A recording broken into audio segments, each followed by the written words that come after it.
என் அன்பு பிள்ளையே, நீண்ட நாட்களுக்கு பிறகு உன்னுடைய இல்லத்தில் வசித்து கொண்டிருக்கின்ற, நீ வணங்கி கொண்டிருக்கிற உன்னுடைய கன்னிப்பெண் தெய்வம் உன்னோடு பேச வேண்டும் என்று வந்திருக்கின்றார்கள். ஒரு பெண் இந்த உலகில் தோன்றி மனம் முடிக்காமல் கன்னியாக மறைந்தால் அவளை வழிபடும் வழக்கம் இன்றும் தொடர்ந்து வருகிறது. பெண்களை தெய்வமாக வழிபடும் வழக்கம் நம் தேசத்தில் பழங்காலத்தில் இருந்தே தொன்று தொட்டு நடந்து வருகிறது. சக்தி வழிபாடு என்பது தாய் வழிபாடுதான் என்பதை நீ புரிந்து கொள்ள வேண்டும். கன்னிமார்களின் வரலாறு உனக்கு தெரியாமல் இல்லை. என் அன்பு பிள்ளையே, மிக பிரபலமாக கன்னி தெய்வங்கள் போற்றப்படுவதற்கு பல காரணங்கள் உண்டு. இன்பத்தை கருவாக்கினால் பெண் உயிருக்குள் உயிர் சுமந்து மனித குலத்தை விருத்தி அடைய செய்தவளும் பெண்தான். இந்த காரணத்தினாலேயே பெண்ணை மகாசக்தியாக பார்த்திருக்கிறாள். தன்னை விட பலம் குன்றிய பெண்ணை பார்த்து பயந்திருக்கிறாள். அவளை கையெடுத்தும் கும்பிட்டிருக்கிறார்கள். அந்த பழங்கால மரபுக்கும் வரலாறுக்கும் இன்றும் நிலவும் சான்றுதான் நம் தமிழர்களின் கன்னி வழிபாடு. ஒரு பெண் இந்த உலகில் தோன்றி மனம் முடிக்காமல் கன்னியாக மறைந்தால் அவளை வழிபடும் வழக்கம் கன்னி தெய்வ வழிபாடு என்று நாம் சொல்லுகின்றோம். இந்த கன்னிகள் பெரும்பாலும் தங்களின் சராசரி வாழ்வை தவறவிட்டவர்கள் அல்லது துச்சமாக தூக்கி எறிந்தவர்கள். கன்னித்தன்மையை கொடுத்து தாய்மையை பரிசாக பெறாமலேயே இறந்தவர்கள். இதனாலேயே சராசரி பெண்கள் ரட்சிக்கும் தெய்வ நிலைக்கு உயர்ந்து விடுகின்றார்கள். இப்படிப்பட்ட கன்னி பெண் தெய்வம்தான் உன்னிடம் இன்று பேச வந்திருக்கின்றது. என் தங்கமே, உனக்கு துணையாக இருக்கக்கூடியவர்கள் உன்னுடைய குல தெய்வமும் உன்னுடைய இஷ்ட தெய்வமும் உன் இல்லத்தில் இருக்கின்ற கன்னி பெண் தெய்வமும் அதோடு உன்னுடைய முன்னோர்களும் தான். இவர்களிடத்திலிருந்து நீ ஆசிகளை பெற்றுவிட்டால் உன்னுடைய வாழ்க்கையானது முழுமையடைந்து விடும் என்பது சந்தேகமில்லை. இன்று இந்த நல்ல நாளில் உன்னுடைய முன்னோர்கள் ஆசிகளையும் பெற்று இருக்கின்றாய். என் பிள்ளையே, அப்படி இருக்கும் பொழுது உன்னுடைய கன்னி பெண் தெய்வம் இந்த நேரத்தில் உன்னோடு பேச வந்ததற்கான காரணம் என்ன தெரியுமா? என் பிள்ளையே, அவர்கள் உனக்கு நிச்சயமாக நல்லதுதான் சொல்ல வந்திருக்கிறார்கள். அவர்களும் பல நாட்களாக உன்னிடத்தில் சில வார்த்தைகளை பேசிவிட்டால் போதும். அவர்கள் உனக்கு எப்போதும் உறுதுணையாக இருப்பதை நீ புரிந்து கொள்வாய். என்றும் அவர்கள் எந்த அளவிற்கு உன் வாழ்வில் உனக்கு நல்ல விஷயங்களை செய்ய வேண்டுமோ அதை செய்து கொடுத்து கொண்டிருக்கிறார்கள் என்பதை நீ தெரிந்து கொள்ள வேண்டும். என்றும் அவர் உன்னோடு பேச வந்திருக்கிறார்கள். என் பிள்ளையே, அவர்கள் உன்னோடு பேசுவதை நீ முழுமையாக கேட்க வேண்டும். ஒருவேளை உன்னுடைய மனதிற்கு மிகப்பெரிய ஆறுதலாக கூட இவர்களுடைய வார்த்தை அமைந்து விடலாம். நீ இப்பொழுது இருக்கின்ற கஷ்டத்திற்கு உனக்கு மிகப்பெரிய தீவினை கூட அவர்கள் கொடுத்து விடலாம். என் தங்கமே, ஏதோ ஒரு குழப்பத்திற்கான தீர்வு இவர்களின் வார்த்தைகளில் இருக்கிறது என்பதை நீ தெரிந்து கொள்ள வேண்டும். அதனால் உன் இல்லத்தில் வசிக்கின்ற கன்னி தெய்வம் என்ன பேசுகிறார்கள் என்பதை நீ தெளிவாக கேட்க வேண்டும். என் அன்பு பிள்ளையே, நான் உன் இல்லத்தில் இருக்கின்ற கன்னி தெய்வத்தோடு பேசுகிறேன். நீண்ட நாட்களாகவே எனக்கு உன்னோடு பேசிவிட வேண்டும் என்று எண்ணம் தோன்றி இருக்கிறது. அதற்கு காரணம் என்ன தெரியுமா? நீயும் உன்னுடைய குலதெய்வத்தையும் உன்னுடைய இஷ்ட தெய்வத்தையும் உன்னுடைய முன்னோர்களையும் நினைத்து அவர்கள் எல்லாம் என்ன செய்ய வேண்டும் என்று நினைக்கின்றாய். அவர்களும் உனக்கு எல்லாம் செய்து கொண்டுதான் இருக்கிறார்கள். இருந்தாலும் இந்த கன்னி பெண் தெய்வம் என்னை நீ சற்று மறந்தது உண்மைதானே? என் பிள்ளையே, நீ மறந்து விட்டாய் என்பதற்காக நான் கோபமாகவெல்லாம் வரவில்லை. இன்று உன்னோடு சில மணித்துளிகள் மட்டும் மனம் விட்டு பேச வேண்டும் என்ற எண்ணம் வந்தது. அது மட்டுமல்லாமல் மனக்கவலையோடும் சோர்ந்து போகின்ற நேரத்தில் எல்லாம் நான் அருகில் இருந்ததை நீ உணரவில்லை. அதனால் அதையும் இன்று நான் உனக்கு தெளிவுபடுத்தி விட வேண்டும் என்றுதான் வந்திருக்கின்றேன். உன்னுடைய வாழ்க்கையில் என்ன நடக்கிறது என்பதை நான் தெளிவாக கவனித்து கொண்டுதான் இருக்கின்றேன். ஒவ்வொன்றிலும் ஒவ்வொரு விதமான சோதனைகளை நீ தாங்கிக் கொண்டுதான் இருக்கின்றாய். அப்படி இருக்கும்போது என் அன்பு பிள்ளையே, உனக்கு இந்த கன்னி பெண் தெய்வம் உதவி செய்கிறார்கள் என்பதை நீ எதிர்பார்த்து இருக்க மாட்டாய். ஏனென்றால் உன்னுடைய முழு கவனமும் உன்னுடைய குலதெய்வத்தின் மீதும் உன்னுடைய இஷ்ட தெய்வத்தின் மீதும் இருக்கின்றது. அது மிகவும் அவசியமான விஷயம். அவர்களுக்கு பிறகுதான் நான் உன் வாழ்க்கையில் வர முடியும் என்பது மிகச் சரியான உண்மைதான். ஆனால் ஒரு சில மணித்துளி அளவில் நீ என்னையும் நினைத்திருக்கலாம் என்றுதான் நான் யோசிப்பேன்.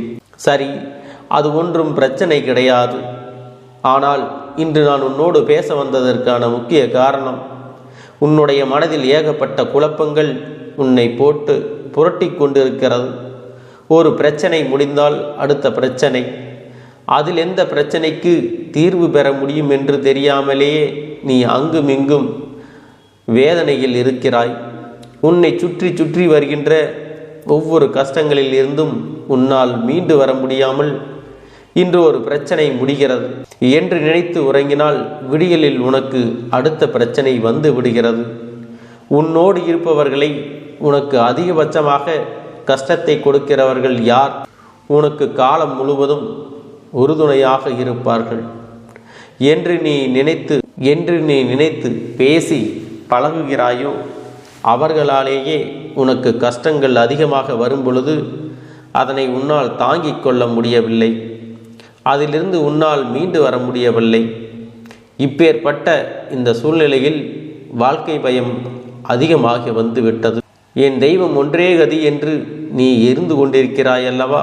நிச்சயமாக நீ வணங்குகின்ற தெய்வம் யாரும் உன்னை கைவிடவில்லை. நீயும் உன் மனதிற்குள் இருக்கின்ற உன் நம்பிக்கையை தான் குறைத்துக் கொள்கின்றாய். ஒரு விஷயம் நடக்கவில்லை என்றால் நாளை அது நடக்கும் என்ற நம்பிக்கை உனக்குள் வர வேண்டும். உன்னுடைய மனது அப்படியே சோர்ந்து விடுகிறது. நம்பிக்கையை கைவிடாமல் என்றாவது ஒரு நாள் நடக்கும் என்று நம்புவோர்களுக்கு மட்டும்தான், யார் தன்னுடைய நிலையில் எப்பொழுதும் ஒரே மாதிரி இருக்கிறார்களோ அவர்களுக்குத்தான் எல்லாம் சரிசமமாக நடக்கும் என்பது இந்த பிரபஞ்ச விதி. அவர்கள் வேண்டியதை எல்லாம் நிச்சயமாக கொடுத்து விடுவார்கள். அது உனக்கு தாமதமாகத்தான் கிடைக்கும் என்பதில் எந்த ஒரு மாற்று கருத்தும் கிடையாது. என் தங்கமே, நீ இன்று உன் இல்லத்தின் சூழ்நிலையை நினைத்து கஷ்டப்படுகின்றாய். கஷ்டங்கள் வாட்டி விதைப்பதாக மன வருத்தம் அடைகின்றாய். எல்லாமே மாறக்கூடியது. பணம் இருக்கின்றவர்களுக்கு வேறு விதமான கஷ்டம், பணம் இல்லாதவர்களுக்கு பணம் இல்லையே என்ற கஷ்டம், இரண்டுமே இல்லாதவர்களுக்கு உடல்நிலை இல்லையே, மன அமைதி இல்லையே என்ற ஒரு கஷ்டம் இருந்து கொண்டுதான் இருக்கிறது. அதனால் என்னுடைய குழந்தையே, நீ மனவேதனை படாதே. உன்னை சூழ்ந்து நடக்கின்ற விஷயங்களை பார்த்து வருத்தப்படாதே. எல்லாவற்றிற்கும் மேலாக உனக்கு துணையாக இருக்கக்கூடிய குலதெய்வம், உன்னுடைய இஷ்ட தெய்வம், உன்னுடைய கன்னி பெண் தெய்வம், உன்னுடைய முன்னோர்கள் உனக்கு பாதுகாவலாகவும் நின்று கொண்டிருக்கின்றோம் என்பதையும் நீ மறந்து விடாதே. கஷ்டம் வந்தவுடன் முதலில் மனது வேதனைப்படுவதை நிறுத்திவிட்டு எல்லாவற்றிற்கும் நிச்சயமாக ஒரு காரணம் இருக்கிறது என்பதை நீ உணர்ந்து கொள்ள வேண்டும்.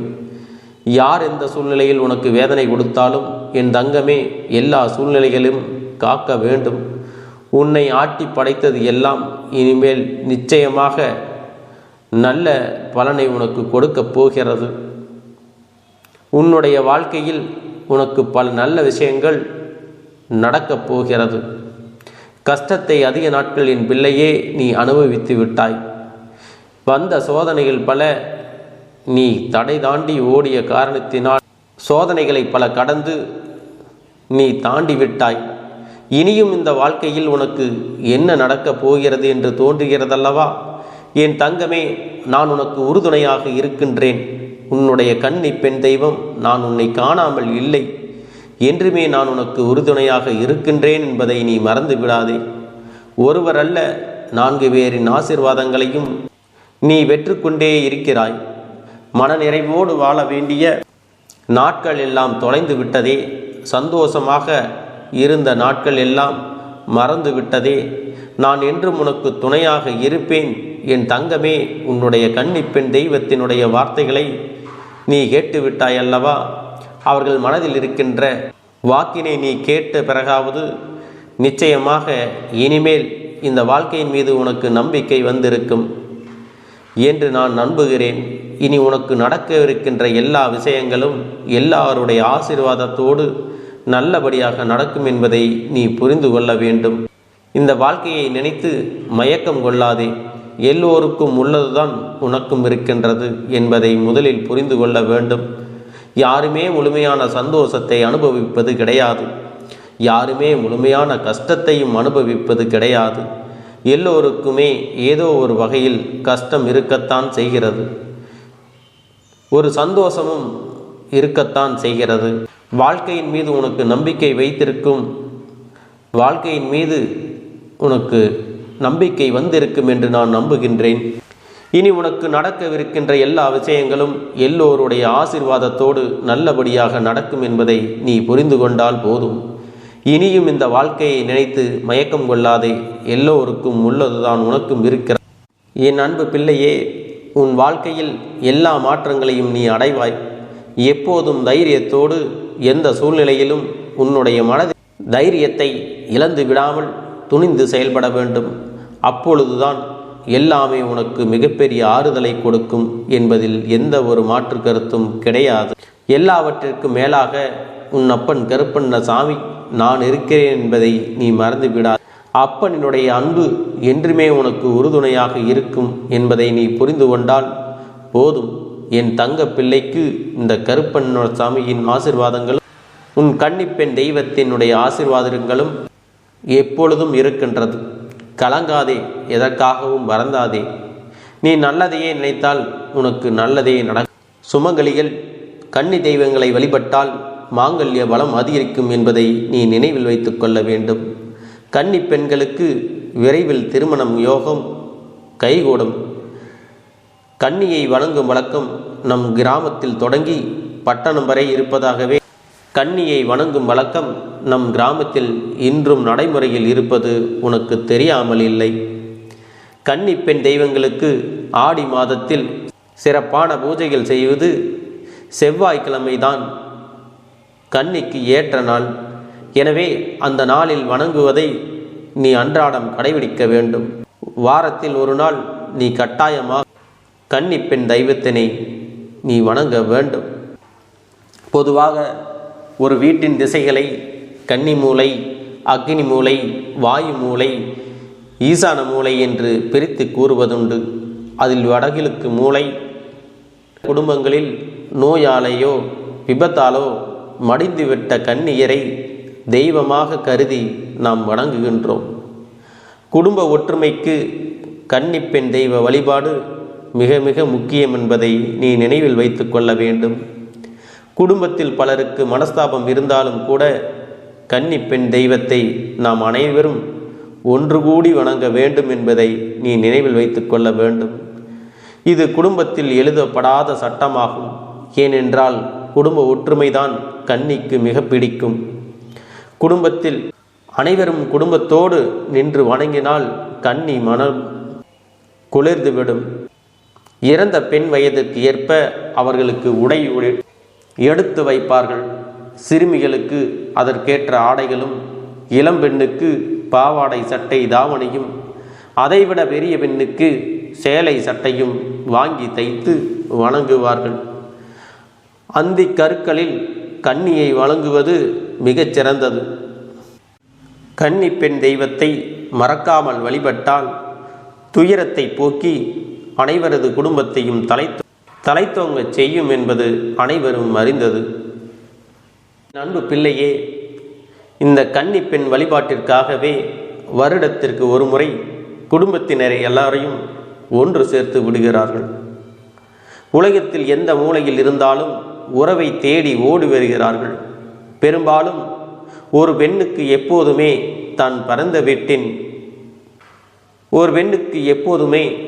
தான் பிறந்த வீட்டின் மீது பற்று உண்டு. இது போன்ற கன்னிகளுக்கும் ஆசைகள் அதிகம். தன் வீட்டில் அண்ணன் தம்பி என்று உறவு முறைகள் அனைவரும் ஒன்றாக நின்று தம்மை வணங்க வேண்டும் என்று ஆசைப்படுவாள். அப்படி வணங்கும் போது மனம் குளிர்ந்து அவர்களுக்கு வேண்டும் வரம் அள்ளி கொடுப்பார். இப்போது மாதத்தில் இத்தகைய வழிபாட்டை நீ செய்வது மிக மிக அவசியம். பெரும்பாலும் ஒரு கன்னி ஒரு வீட்டில் துடியாக இருக்கிறார் என்றால் அவ்வீட்டில் செய்வினை கோளாறு நீங்கிவிடும். பேய் பிசாசுகள் அண்டாது, நோய் நொடிகளும் தீர்ந்துவிடும். பிறந்த குழந்தை திடீரென அழுதால் கூட கன்னிக்கு பூஜை வைக்கவில்லை என்று கன்னி பயங்காட்டுகிறது என நம் பெரியோர்கள் சொல்வதை நாம் கேட்டிருக்கின்றோம். கன்னி தன் தேவைகளை குழந்தைக்கு எப்பொழுதும் கொடுத்து கொண்டுதான் இருப்பார்கள். உன் வீட்டில் உள்ள குழந்தைகளுக்கு கல்வி செல்வம் கிடைக்கவும் கன்னியை வழங்கும் பழக்கத்தை நீங்கள் வைத்து கொள்ள வேண்டும். ஒருவர் தனது வீட்டில் கன்னியை வணங்கினால் அவர் வேறு எந்த தெய்வத்தையும் தேடி போய் வணங்க வேண்டிய அவசியம் இல்லை என்பது இந்த அப்பனின் கருத்து. என் அன்பு பிள்ளையே, இந்த கருப்பண்ணசாமியின் ஆசீர்வாதங்களும் அன்பும் துணையும் உனக்கு என்றென்றைக்கும் முழுமையாக கிடைத்து கொண்டே இருக்கும்.